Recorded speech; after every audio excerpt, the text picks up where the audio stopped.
ജീവനോടെ പ്രത്യക്ഷപ്പെട്ട ഈ അൾത്താരയിൽ നിന്നുകൊണ്ട് സാക്ഷ്യം പറയാൻ, അമ്മയുടെ പ്രത്യക്ഷീകരണത്തിൻ്റെ സാക്ഷ്യം പറയാൻ എന്നെ അനുവദിച്ചതിന് പരിശുദ്ധ അമ്മയ്ക്കും തിരുകുമാരനും 1000 നന്ദി അർപ്പിച്ചുകൊള്ളുന്നു. എൻ്റെ പേര് സജിൻ ജോസഫ്. ഞാൻ ചങ്ങനാശ്ശേരിയിൽ നിന്ന് വരുന്നു. ഞാൻ Kurumbanadam saint Antony's forane church ഇടവകാംഗമാണ്. ഞാൻ ഇന്ത്യൻ എയർഫോഴ്സിൽ ഹെലികോപ്റ്റർ ടെക്നീഷ്യനായിട്ട് വർക്ക് ചെയ്യുന്നു. ഞാൻ 2022 നവംബർ 18 ഇവിടെ വന്ന് കൃപാസനത്തിൽ വന്ന് ഉടമ്പടി എടുക്കുന്നത്. വിവാഹ തടസ്സം നേരിട്ടുകൊണ്ട് വളരെ വിഷമിച്ചിരുന്ന അവസ്ഥയിലാണ് ഞാനിവിടെ വന്ന് ഉടമ്പടി എടുക്കുന്നത്. ഇവിടെ വന്ന് ഉടമ്പടി എടുത്ത് തൊട്ടടുത്ത ദിവസം തന്നെ പോയി കണ്ട ആലോചന ഉറയ്ക്കുകയും 3 മാസത്തിനുള്ളിൽ തന്നെ 2023 ഫെബ്രുവരി 16 എനിക്ക് അനുയോജ്യ ഒരു ജീവിത പങ്കാളിയെ തന്ന് കർത്താവിനെ അനുഗ്രഹിക്കുകയും ചെയ്തു. ഞാൻ പെണ്ണ് കാണാൻ പോയപ്പോൾ ഉടമ്പടി കാശ് രൂപവും പോക്കറ്റിലിട്ടുകൊണ്ടായിരുന്നു പോയിരുന്നത്. ഞങ്ങളുടെ വിവാഹത്തിൽ പരിശുദ്ധ അമ്മയുടെയും തിരുകുമാരൻ്റെയും ഇടപെടലുണ്ട് എന്നതിന് തെളിവായിട്ട് കർത്താവ് എനിക്കൊരു അടയാളം കൂടി കാണിച്ചു തന്നിരുന്നു. അതായത് എൻ്റെ മാമോദിസ ഡേറ്റിൽ തന്നെയാണ് എൻ്റെ വിവാഹവും കർത്താവ് എനിക്ക് നടത്തി തന്നത്. ആക്ച്വലി എൻ്റെ മാമോദിസ ഡേറ്റ് എന്നാണെന്ന് എനിക്ക് അറിയത്തില്ലായിരുന്നു. പള്ളിയിൽ വിവാഹ സർട്ടിഫിക്കറ്റിനായിട്ട് ചെന്നപ്പോഴാണ് അതിലെൻ്റെ മാമോദിസ ഡേറ്റ് 1992 ഫെബ്രുവരി 16 എന്ന് ഞാൻ അറിയുന്നത്. അങ്ങനെ ഞാൻ ദൈവ പൈതലായി പിറന്ന ദിവസവും എൻ്റെ വിവാഹ വാർഷികവും ഒരേ ദിവസം തന്നെ ആഘോഷിക്കുവാൻ കർത്താവ് എനിക്ക് ഇടവരുത്തി. പരിശുദ്ധ അമ്മ വഴി കർത്താവ് എനിക്ക് തന്ന ഈ വലിയ അനുഗ്രഹത്തിന് പരിശുദ്ധ അമ്മയ്ക്കും തിരുകുമാരനും 1000 നന്ദി അർപ്പിക്കുന്നു. രണ്ടാമതായി എനിക്ക് കിട്ടിയ ഒരു അനുഗ്രഹം എന്ന് പറയുന്നത് എനിക്ക് കിട്ടിയ ഒരു സൗഖ്യമാണ്. 2020 ഒക്ടോബർ മാസത്തിൽ കൊറോണ സമയത്ത് ഞാൻ ചങ്ങനാശ്ശേരിയിൽ നിന്ന് ബാംഗ്ലൂരിലേക്ക് ആക്റ്റീവ് ഓടിച്ചുകൊണ്ട് പോവുകയുണ്ടായി. അതിനെ തുടർന്ന് എനിക്ക് ശക്തമായ കഴുത്ത് വേദനയും പുറം വേദനയും അനിയന്ത്രിതമായ മസിൽ ട്വിച്ചിങ്സും ഒക്കെ ഉണ്ടായി. 2 ആഴ്ച ഫിസിയോതെറാപ്പി എടുത്തെങ്കിലും വേദന കൂടുന്നതല്ലാതെ കുറയുന്നില്ലായിരുന്നു. അതിനെ തുടർന്ന് എനിക്ക് ഉറക്കത്തിനിടയ്ക്ക് ഒന്ന് ചെരിഞ്ഞ് കിടക്കുവാനോ അതുപോലെ തന്നെ തലയണ ഉപയോഗിക്കാനോ സാധിക്കുമായിരുന്നില്ല. അപ്പോൾ ഉറക്കത്തിൻ്റെ ഇടയ്ക്ക് അറിയാതെ ഒന്ന് ചെരിഞ്ഞ് കിടന്നു കഴിഞ്ഞാൽ വേദനയും അസ്വസ്ഥതയും കാരണം ഉറക്കം മുറിഞ്ഞു പോകുമായിരുന്നു.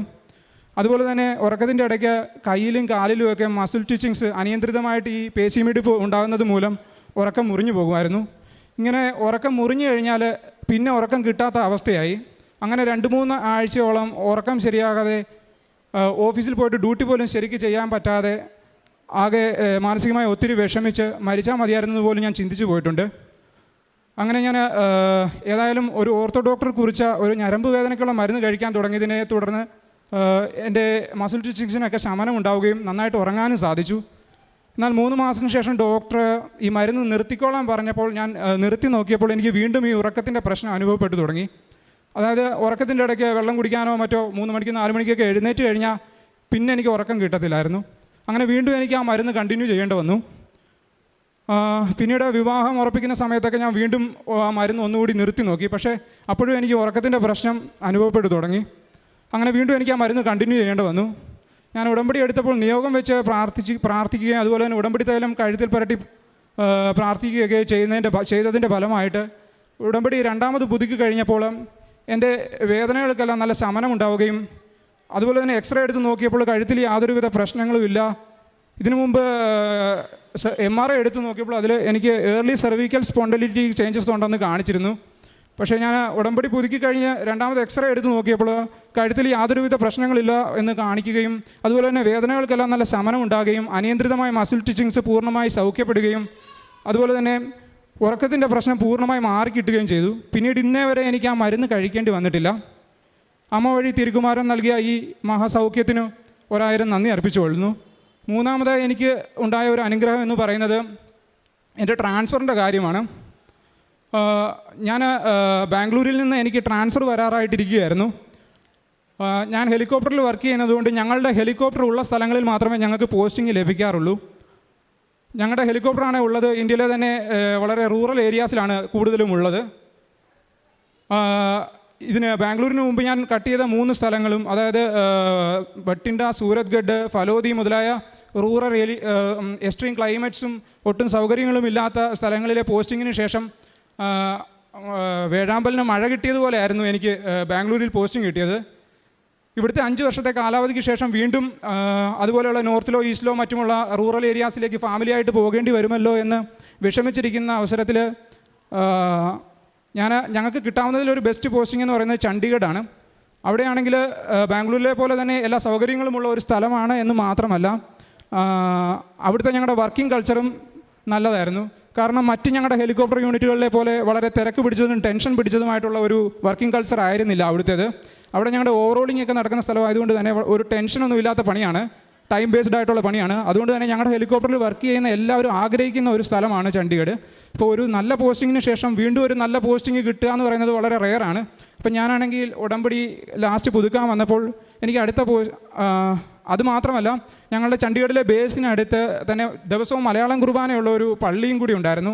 അപ്പം ഞാൻ കഴിഞ്ഞ സെപ്റ്റംബർ മാസത്തിൽ അവിടെ ബാംഗ്ലൂരിൽ നിന്ന് ചണ്ഡീഗഡിലേക്ക് ടെമ്പററി ഡ്യൂട്ടിക്ക് പോയപ്പോഴും ഞാൻ മിക്കവാറും എല്ലാ ദിവസങ്ങളിലും തന്നെ അവിടെ ദിവ്യബലിയിൽ പങ്കെടുക്കുകയും അവിടെ പോസ്റ്റിംഗ് കിട്ടാൻ പ്രാർത്ഥിക്കുകയും ചെയ്തിരുന്നു. ഈ കഴിഞ്ഞ തവണ ഉടമ്പടി പുതുക്കാൻ നേരത്ത് എനിക്ക് അടുത്ത പോസ്റ്റിംഗ് ചണ്ഡീഗഡ് തന്നെ ലഭിക്കണമേ എന്ന് നിയോഗം വെച്ച് പ്രാർത്ഥിച്ചു.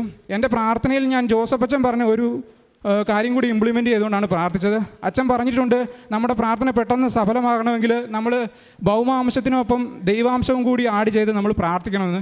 അപ്പോൾ ഞാൻ ഇങ്ങനെ പ്രാർത്ഥിച്ചു, കർത്താവ് എനിക്ക് അടുത്ത പോസ്റ്റിംഗ് ചണ്ഡീഗഡ് തരുവാണെങ്കിൽ ഞാൻ ദിവസവും എന്നാൽ സാധിക്കുന്നിടത്തോളം ദിവസവും ദിവ്യബലിയിൽ പങ്കെടുത്തു കൊള്ളാമെന്നും അവിടെ പള്ളിയോട് ചേർന്ന് നിന്ന് ആത്മീയ കാര്യങ്ങളിലെല്ലാം നന്നായിട്ട് പ്രവർത്തിച്ചു കൊള്ളാമെന്നും ഞാൻ വാഗ്ദാനം ചെയ്തുകൊണ്ടാണ് പ്രാർത്ഥിച്ചത്. അപ്പോൾ അതനുസരിച്ചുകൊണ്ട് അത്ഭുതപ്പെടുത്തിക്കൊണ്ട് ഈ നിയോഗം വെച്ചതിൻ്റെ അടുത്ത മാസം തന്നെ എനിക്ക് ചണ്ഡീഗഡ് പോസ്റ്റിംഗ് തന്ന് കർത്താവ് അനുഗ്രഹിച്ചു. അപ്പോൾ എൻ്റെ പോസ്റ്റിംഗ് സിഗ്നൽ കണ്ട കൊളീഗ്സ് എല്ലാം എന്നോട് ചോദിച്ചത്, ഈ പോസ്റ്റിംഗ് നിനക്ക് എങ്ങനെ കിട്ടിയെന്നാണ്. കാരണം ഒരു നല്ല പോസ്റ്റിങ്ങിന് ശേഷം മിക്കവാറും മോശം പോസ്റ്റിംഗ് എല്ലാവർക്കും കിട്ടാറുള്ളൂ. അപ്പം അവരെല്ലാം ചോദിച്ചു, ആരോട് ശുപാർശ ചെയ്തിട്ടാണ് നിനക്ക് ഈ പോസ്റ്റിംഗ് കിട്ടിയതെന്ന്. അപ്പോൾ ഹിന്ദിയിൽ പറയും, ശുപാർശ ചെയ്യുക എന്നുള്ളതിന് ഹിന്ദിയിൽ പറയുന്നത് ജുഗാഡ് വെക്കുക എന്നാണ്. അപ്പം നീ എവിടെ ജുഗാഡ് വെച്ചിട്ടാണ് നിനക്ക് ഈ പോസ്റ്റിംഗ് കിട്ടിയതെന്ന് അവരെല്ലാവരും എന്നോട് ചോദിച്ചപ്പോൾ ഞാൻ എൻ്റെ മാതാവിൻ്റെ അടുക്കൽ ജുഗാഡ് വെച്ചിട്ടാണ് ഈ പോസ്റ്റിംഗ് കിട്ടിയതെന്നാണ് അവരോടെല്ലാം പറഞ്ഞത്. അങ്ങനെ ജുഗാഡ് വെച്ച് കർത്താവിൽ നിന്ന് എനിക്ക് ഈ പോസ്റ്റിംഗ് മേടിച്ച് തന്ന പരിശുദ്ധ അമ്മയ്ക്ക് 1000 നന്ദി അർപ്പിച്ചുകൊള്ളുന്നു.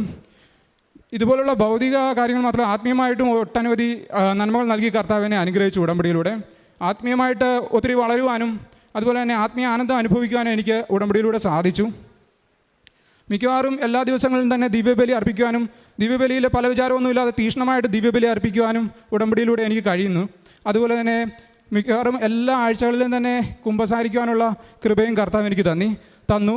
അതുപോലെ തന്നെ കർത്താവിൻ്റെ ദിവസമായ ഞായറാഴ്ചകളിൽ മറ്റ് വിനോദങ്ങൾക്കോ മറ്റ് ഭൗമിക കാര്യങ്ങൾക്കോ അധികം സമയം ചെലവഴിക്കാതെ കർത്താവിനോട് ചേർന്ന് നിൽക്കുവാൻ കൂടുതൽ സമയം കണ്ടെത്തുവാനും കർത്താവിനെ അനുഗ്രഹിച്ചു.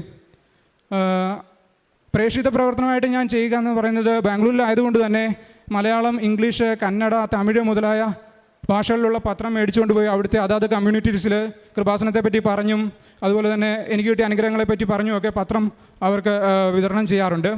അതുപോലെ തന്നെ അച്ഛൻ്റെ ഉടമ്പടി ധ്യാനങ്ങളും അനുദിന അനുഗ്രഹ പ്രാർത്ഥനയൊക്കെ ഞാൻ സോഷ്യൽ മീഡിയയിൽ ഷെയർ ചെയ്യാറുണ്ട്. മറ്റ് കാരുണ്യ പ്രവൃത്തികൾ ഞാൻ ചെയ്യുന്നതെന്ന് പറയുന്നത് നാട്ടിലായിരിക്കുമ്പോഴും അടുത്തുള്ള ഒരു വൃദ്ധസദനത്തിൽ പോയി അവിടുത്തെ അന്തേവാസികളുമായിട്ട് സമയം ചെലവഴിക്കുകയും അവർക്ക് ഭൗതികവും സാമ്പത്തികമായിട്ടുള്ള സഹായങ്ങൾ ചെയ്തു കൊടുക്കുകയും ചെയ്യാറുണ്ട്. ബാംഗ്ലൂരിലായിരിക്കുമ്പോഴും അതുപോലെ അവിടുത്തെ ഞങ്ങളുടെ ഇടവകയുടെ കെയർ ഓഫിലുള്ള ഒരു വൃദ്ധസദനത്തിൽ, കൃപാലയ എന്ന് പറഞ്ഞ വൃദ്ധസദനത്തിൽ എല്ലാ ഞായറാഴ്ചയും പോവുകയും അവിടുത്തെ അന്തേവാസികളുമായിട്ട് സമയം ചെലവഴിക്കുകയും അവർക്ക് സാമ്പത്തികമായിട്ടും ഭൗതികമായിട്ടുള്ള സഹായങ്ങൾ ചെയ്തു കൊടുക്കുകയും ചെയ്യാറുണ്ട്. അതുപോലെ തന്നെ ഞങ്ങളുടെ പള്ളിയുടെ വാതിക്കൽ ദിവസം ഇരിക്കുന്ന ഭിക്ഷാടകർക്കെല്ലാം അവരുമായിട്ടൊക്കെ സമയം ചെലവഴിക്കുകയും അവർക്ക് സാമ്പത്തികമായി സഹായം ചെയ്യുകയും ചെയ്യാറുണ്ട്. അതുപോലെ തന്നെ പാവപ്പെട്ടവർക്കും നിർധനരായിട്ടുള്ള പാവങ്ങൾക്കും രോഗികൾക്കുമൊക്കെ ചികിത്സാ സഹായവും മറ്റ് സാമ്പത്തിക സഹായങ്ങളും ചെയ്തു കൊടുക്കാറുണ്ട്. എൻ്റെ ജീവിതം ഇനി മുഴുവനും ഉടമ്പടിയിൽ തുടർന്ന് കർത്താവുമായി ചേർന്ന് നിൽക്കാനാണ് ഞാൻ ആഗ്രഹിക്കുന്നത്. അതിനുള്ള ഏറ്റവും